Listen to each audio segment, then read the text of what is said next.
Yo, what is going on, everybody? It is your boy Grip and Rip Sports Cards back here with another video for you guys today. And in today's video, we are going to be talking about retail sports cards and a huge problem I've been noticing that certainly needs fixed like ASAP, and I'll let you know why. So before we get into that, thank you so much for joining me on this video today. Can we get 100 likes on today's video? That is the like goal for today's video, as that is the best way you can help me grow this channel is by hitting that like button to show your support for all the content that we make. Speaking of growing the channel, we're doing a giveaway. So at 9,000 subscribers, we're giving away hobby packs of the newest baseball product. All you got to do is be subscribed, like this video, turn on the post notifications for all the content, and last but not least, leave a comment in the comment section on who you think your All-Star representative is going to be on your favorite team at the All-Star break, and I'll pick the winner once we hit 9,000 subscribers. So there is that. And of course, this video and channel is sponsored by SeatGeek. SeatGeek is the official ticket market of Major League Baseball. Guys, baseball is in full swing. SeatGeek and I have partnered up to deliver huge savings for you, my viewers of my channel. So for first-time purchasers of SeatGeek.com, use my code GRIPANDRIP to save $20, all one word, $20 off of your first SeatGeek order. You can use it for a concert, WWE, baseball, basketball, football, anything that has a ticket to it, you could use my code and you'll save $20 off your first order.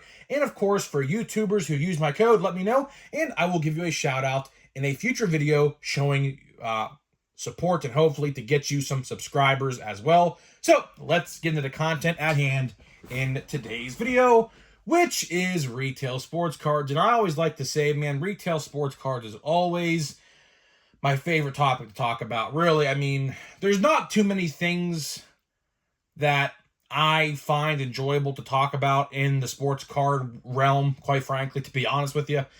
Because quite frankly, most of it is just depressing stuff. I mean, it really is. Like Topps, for example, which we'll talk about Heritage quite a bit in this video.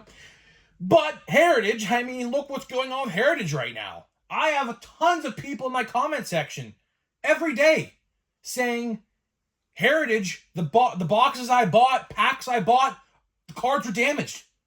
And it's a shame. It is a dirty, rotten shame that it has come to this. It should have never come to this. For a product like Heritage to be damaged like it is, and I've seen it myself firsthand, it's pathetic. Absolutely pathetic. Topps cannot defend this in any way, shape, or form. They have no quality control testers. Therefore, stuff like this happens. Stuff like 2022 Topps Chrome, no short prints, that's what happens. So, you know, retail sports cards is truly one of the things I like to talk about here on the channel because it constantly changes. Literally, week by week, it can change of a snap of a finger, a blink of an eye. That's how quick retail can change. So I like talking about this, and I've noticed something, at least in my area, and I'm assuming a lot of other people are going to notice this, believe me. Either way, let's talk about Heritage, as I was just saying.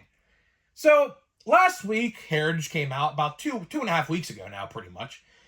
And I saw my vendor on release day stocking the shelves full of Heritage. Fat packs, hanger boxes, monster boxes, and blaster boxes, right? All of the retail product you can imagine in the world, my Walmart had. In case you guys are unaware, I go to my Walmart pretty regularly. I check my local Walmart probably, I'd say about 3 or 4 times a week. That sounds weird. You may think I work there just by that statement alone, but I go there pretty regularly because there's a GameStop in the area that I like to go get action figures from. Of course, as you guys know, I'm a toy collector too, and things like that. Unfortunately, there is no Target where I live. I wish there would, but it's just not going to happen. I don't think there's no room for it. Unfortunately, unless they knock down buildings or something. But either way, so I check my Walmart pretty regularly. And I also checked the sports card section of my Walmart to gauge an interest of what sets sell and what sets do not sell. And over the last 2.5 weeks since Heritage has been out, my store has not sold practically anything of Heritage. Now let's get forward to today, which is Friday, but Saturday for you. My Walmart restocked again. This time, more Heritage, double of what was stocked, is still there. So now there's 2 stocks worth of Heritage at my Walmart. Now, let's ask this question. You may be wondering, why is this bad? Well, I'll tell you why. I worked in retail. I worked at a place called Kmart. If you guys may or may not know that store, they don't have, I think there's literally one open in America right now. Literally only one left. I used to work at Kmart, and I understand how this stuff kind of works, right? If a product is not selling, it is something you can call a peg warmer. A peg warmer, in a toy perspective, is something that sits on the shelf, rots on the shelf, takes up shelf space, and new product can't come in until that product is A, clearanced, or B, sold, okay? I said this in another video a couple days ago, and I'll say it again. Sports cards are a very unique and weird situation when it comes to retail. Because Topps, MJ Holdings, and the other vending company that does Target, I don't remember their name, but they don't like to clearance product. The only time you are going to see clearanced items is probably like in the late months of summer, typically. And that's just Walmart. Target, on the other hand, I can't tell you the last time I saw clearance on Target. It just never happens. It never happens. Now, at Walmart, you might get lucky to find some decent deals on like monster boxes and things like that for half off. But Target, I have just never seen it. What they do is they just rip it off the shelf. So, for instance, if they see Heritage is not selling, they'll just rip it off the shelf. And what they'll do is they'll put it in places where they think it'll sell, or B, it'll end up in a clearance store like a Big Lots. If you guys know what Big Lots is, I think it's a worldwide chain, but here, at least in Pennsylvania, it's kind of like a furniture store / like discount store where you're not going to find the best stuff, but there's stuff there. And they do have sports cards there. And a lot of times I do go on there from time to time when they have like clearance sales, like 30% off store wide and things like that. They do time to time. There are sports cards there. And typically it is literally packs like Heritage. And I saw Update there once from 2023 and things like that. So anything that doesn't sell, like even Panini-wise, like draft picks, basketball and stuff like that I saw there once, it usually goes to stores like that, or in case, if it's like a newer product like Heritage right now, they will put it in like big city, like Walmarts and Targets that they know they need it at, right? So let's talk about what happens when a lot of product like Heritage sits on the shelf and doesn't move. As you guys are well aware, Bowman comes out in 2 weeks. 2 weeks from Wednesday, Bowman comes out. Super excited for it. It's going to be one of the best sets of the year. I can guarantee it, right? Here's the thing. And here's the whole point of the video. And here's what I want to get you guys thinking about. The gears turning in your head, right? This is what I want you to think about. If you have a Walmart like mine where Heritage is not selling, it's going to be tough to get Bowman in. It's going to be tough. I'll tell you why. Each company has a selection of shelf space at a store. You can't go over it because in that instance, you are affecting other businesses, like, for example, like M&M's and candy that's typically in that sports card aisle as well. If you go over that shelf space, Companies like M&M's, and I don't even know the official branding or company that makes M&M's, but that company, Hershey, I think, is it Hershey? I have no idea. But that company, if they find out that's happening, is going to get upset at Walmart for letting that happen. So, in this instance, if Heritage doesn't sell, I'll tell you right now, it's going to be tough to see Bowman at your stores. Because shelf space is very pivotal in the retail game. Believe me. I worked with it myself. I understand how it works. And shelf space is very coveted. And if Heritage is taking up all that shelf space, and Tops and MJ Holdings and the other company, they can't find room to put Heritage, or I should say, or put Bowman, what's going to happen to Bowman? It's not going to show up at your store. Same with Series 1. Here's an even better example. I haven't seen Series 1 or Big League. Big League just came out literally a month ago. There is literally no sign of Series 1 or Big League at my store right now. And I'm assuming a lot of other people are like that as well. Why, you may ask? Well, guess what? Guess what is hoarding the shelf? Heritage. So, I don't know who's in charge of this. I don't know who orders the product. I don't know who decides what product is shipped or not. I don't understand that part of it. But I'll tell you this. MJ Holdings, Tops, other Target restock company, here's the thing. If stores are overcrowded of Heritage, like mine, there are literally, I kid you not, 30 plus blasters of Heritage, and about maybe 30 or 40 hanger boxes and countless fat packs. Monster boxes, I'm not too worried about because those will sell. Those have sold everywhere I've been, so I'm not too concerned about those. But if there's an overabundance of that product in your store like there is mine, Tops, MJ Holdings, you gotta figure out a way to get Heritage off the shelf.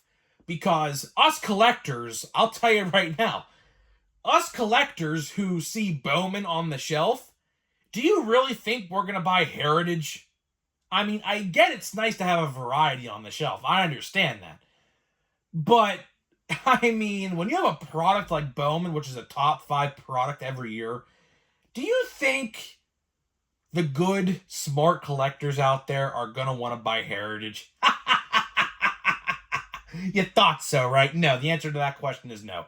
We don't want to buy Heritage. Hell, I don't even want to buy Heritage no more for the fact that it's all damaged. It's damaged Heritage. That's a nice shirt. Damaged Heritage. It's all damaged. Every single card I pull is damaged in some way. It's ridiculous. So, don't grade the base cards. I don't know why it would anyways, but if you're thinking about it, don't do it because it's not going to work out for you, right? But either way, this got to change. This has to change because Bowman is going to be by far one of Topps' best sellers. No doubt about it in 2024. It sells well tremendously every single year. Every year, it's hard to find. You could buy it on the internet, sure, but in person, it is very hard to find if you're in a competitive area because everyone just buys it up. And what's going to happen when all the Bowman's gone off the shelf? Heritage is going to be there, and nobody's going to want to buy it. Plain Jane Heritage, or Haramid, as my brother gave me a new, he gave me a new nickname for Heritage. It's Haramid. So maybe for Heritage High Number, we're going to say Haramid High Number. How about that? That's a good one, right? But it's a shame. It really is a shame. And I've talked about this plenty of times over the last couple days. There are a slew of reasons why Heritage is not selling. I made a whole video about it 3 or 4 days ago, why Heritage retail is failing. There's plenty of reasons why it's failing. And their failure is going to affect stores that get Bowman. I'm telling you right now, if there's no shelf space for cards in your store because Heritage is clogging up the product in the shelf space, it's going to be hard to get Bowman in. Bowman, you might see 3 blasters instead of 20 at a store if Heritage doesn't sell off the shelf. I'm not saying you have to go buy it because believe me, don't waste your money on that garbage. Please, that's the last thing you want to do. But Whoever stocks the shelves and makes these decisions, MJ Holdings, Topps, whoever, something's got to be done. Because the real collectors and the true collectors do not want to buy Heritage no more. And I've said this for like at least a year and a half now. Heritage has to go the way of the dodo bird. It does. It's I understand the lineage and the heritage, no pun intended, behind it. I understand there's a history and why they do what they do with Heritage. But in today's collecting world, when it's all paper base and you get one crappy, shitty $5 relic that you can buy on eBay, there really is no reason to make that set no more. And a set like Gypsy Queen, which I love Gypsy Queen, of course, got extinct.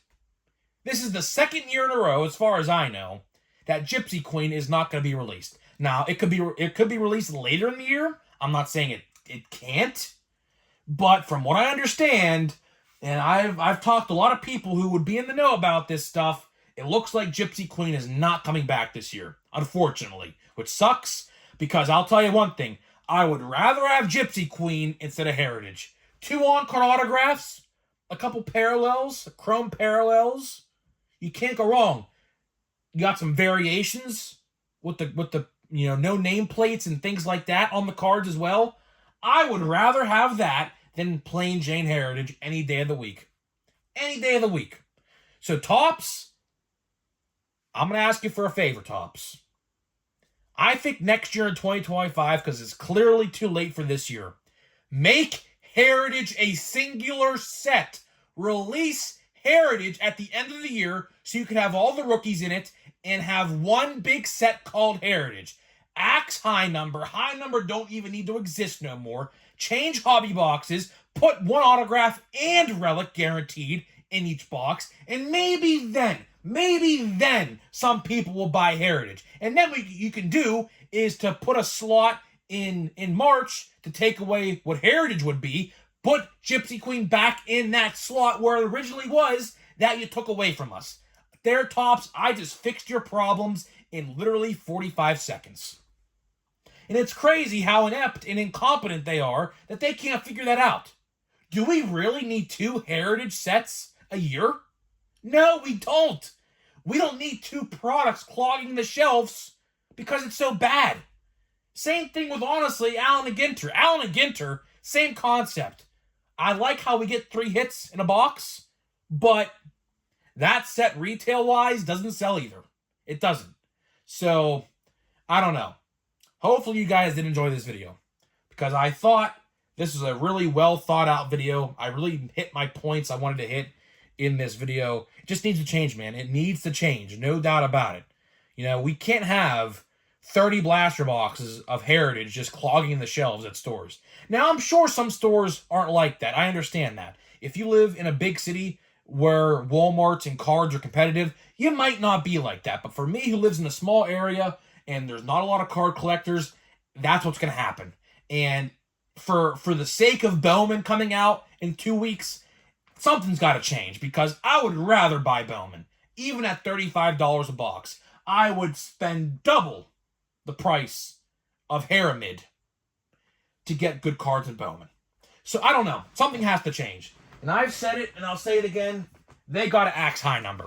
Axe high number. Combine Heritage and Heritage high number. Make one set. Make it like a 1,000 card checklist or like 750 or whatever. And just release it one time a year, like maybe in October or November. And that is it. We don't need 2 sets. It doesn't make any sense. It really doesn't. It doesn't. There's so many players in this checklist who are irrelevant. I mean, that's as best ways I could put it. They're irrelevant. So, I mean, I don't know. Let's see here. Let's see what damaged cards we have today, shall we? Oh, look at this. We have a white border. And in case you guys don't know what that means, that is like a variation of some kind. And please say that's P. I was hoping that I was going to say Pirates. Dang it. It's an R. So probably Royals or Rangers. Probably, just my guess. So let's see here. Let's see what damage we got here. 67, we got Yastrzemski and Orlando Cepeda. Pretty cool card. I mean, you typically don't see an Orlando Cepeda card no more. Oh, big dot right there. And splittage on the side right here. Oh, man. There's one damage card. There's one. Freddie Freeman. NL All-Star. Big scratch right by his ear. Oh, big print line. Big print line right down the card. And a big dot right by the all in the star right there. Big dot. Oh, man, yeah. Big dot. Okay, well, there's two cards. Brian De La Cruz. Let's see here. Big splittage. Big splittage right there. And a print line going this way down the middle of the card, left to right. Will Benson. Let's see what we got here. This card actually looks okay from what I can see. Now, if I looked closer, it might be, but let's see. Andrew Benintendi. Splittage on the top. Bryce Miller. Let's see here. This card looks okay as well. Actually, nope, never. I take that back. There's a big, line right there by the TM and the trademark logo. Tyler Rogers. Let's see. Oh, big dot on his ear. Big dot on his ear right there. Okay, yeah, that's pretty noticeable. And our white variation is Jonah Heim. Not the one you're going to want to get because obviously you'd rather have a rookie. Nice card. Looks pretty slick with the white border. Oh, man, there's a big dot. Oh, man. Oh, man, there's two. There's one right there, too. Oh, man, look at that look at that. You can see it right there. See that little indent right there? Oh, man. Oh, man. Well, that card's ruined, but it's whatever. And then we got Red, I can't pronounce his name. Knoxville Rip, if you're watching this, I know you're a Cardinals guy. I can't pronounce that last guy's name. It's a manager of some kind. Clearly well before my day. This looks like a card that's like in the 70s or 80s. But either way, Red. I'm not even going to try to pronounce the name because I have no idea how to even start it. So either way, guys, I'm getting out of here. Let me know what you think about this retail sports card problem. I wish it gets fixed. I hope it does. Because, man, I would rather buy Bowman than I would plain Jane Heritage. So either way, guys, I'm getting out of here. And I'll see you guys in the next video.